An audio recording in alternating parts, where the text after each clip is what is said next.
It's Cinemassacre's Monster Madness around the world. 1, 2, 3, 4.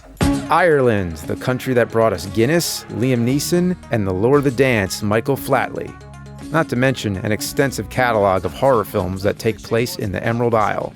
And there's so much to say about Ireland. If it wasn't for Ireland, Monster Madness would probably not even be a thing, because Ireland is where Halloween actually came from. It began with the ancient pagan festival of Samhain, but you may already know that, so I'll spare you the whole history of how it evolved into Halloween as we know it today.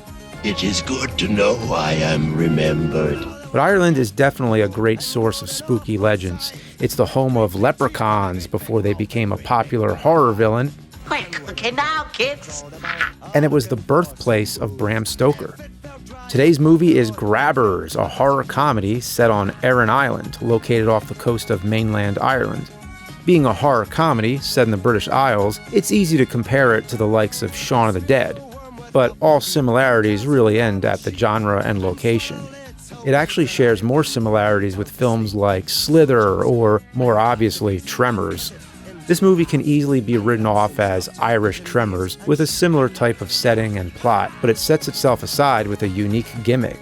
The creatures terrorizing the citizens of Arran Island happen to have an unfortunate weakness: alcohol. Are you for real? That's right. An alien life form that's only weakness is alcohol happens to crash land in Ireland of all places. The story follows Garda Lisa Nolan as she's stationed to stand in for the chief of police who's leaving the island for a couple weeks. She's partnered with the only other officer there, a perpetual drunk Irish guy named Kieran, not to be confused with the perpetually drunk Irish guy named Kieran that hosts the podcast with me. Just kidding. The two are called to a beach where a bunch of dead whales show up with mysterious wounds all over their bodies.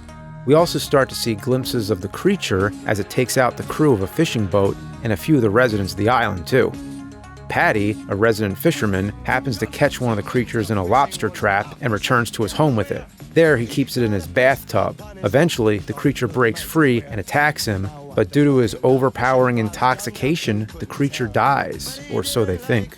Paddy, Kieran, and Lisa visit a local scientist who discovers that the creature needs two things to survive: water and blood, which quickly leads them to realize that the alcohol in Paddy's blood was enough to poison it. However, this wasn't the only one of these creatures, and the officers soon find the enormous male creature living in a nearby cave. They narrowly escape since the monster isn't able to move about on dry land, but unfortunately for them, a rainstorm is heading for the island, giving the alien creature the perfect opportunity to wreak havoc. To keep everyone safe, the group devises a plan: get everyone in the town drunk as fuck. So everybody gets in the pub where they can party it up while they stand guard for any signs of the monster. However, the drunken shenanigans end up leading to a bonkers series of events that are hilarious and frightening. Meanwhile, most of the townspeople don't know that the only thing standing in the way of their complete destruction is a group of drunks led by a sober former drunk. It's batshit insane and fucking chaotic, but entertaining as all hell. The plan quickly goes to shit, as one would imagine, and ends up being a fight for survival between the townspeople and a giant mass of disgusting, wriggling tentacles. While the movie heavily focuses on the comedic characters and jokey dialogue, that isn't to say the horror elements aren't well done. The monster effects, both practical and computer-generated, are excellent. The alien creature is disgusting and slimy. The way the characters describe the creature smelling actually grosses me out. It's like you can imagine the smell. This is a testament to how the characters act and interact with the creature as well as each other, especially after the bar lock-in scenes. According to trivia on IMDb, the director, John Wright, took the actors out to get drunk and film them so they could pick up on their behavior while intoxicated. Talk about method acting. That, mixed with the camera work during the drunken scenes, almost gives me a hangover. Overall, I think the laughs the movie delivers are a lot more successful than the scares. It has some amazing gory special effects and strong monster design, but the characters and their relationships with each other really define the movie. Unlike Shaun of the Dead, which feels like a comedy that at times can take itself seriously, this film feels like a horror that doesn't take itself seriously at all. It knows that it's a bit schlocky, but the comedy and jokes make the characters feel more like real people. Again, it feels like Irish Tremors more than anything.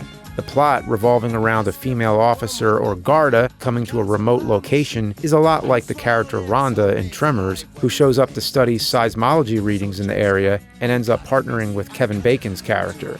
Even the creature in the movie, the Grabber, is named similarly to the graboids in Tremors. Grabbers? Okay, I give up. Yes, it's a grabber. Well done. But in all the ways Tremors was a fun time, this movie is as well. You got that right. Plus, this one has tons of booze. So grab a Guinness, or Harp, or Smithwick's, and take a shot of Jameson so you don't get grabbed by the grabbers.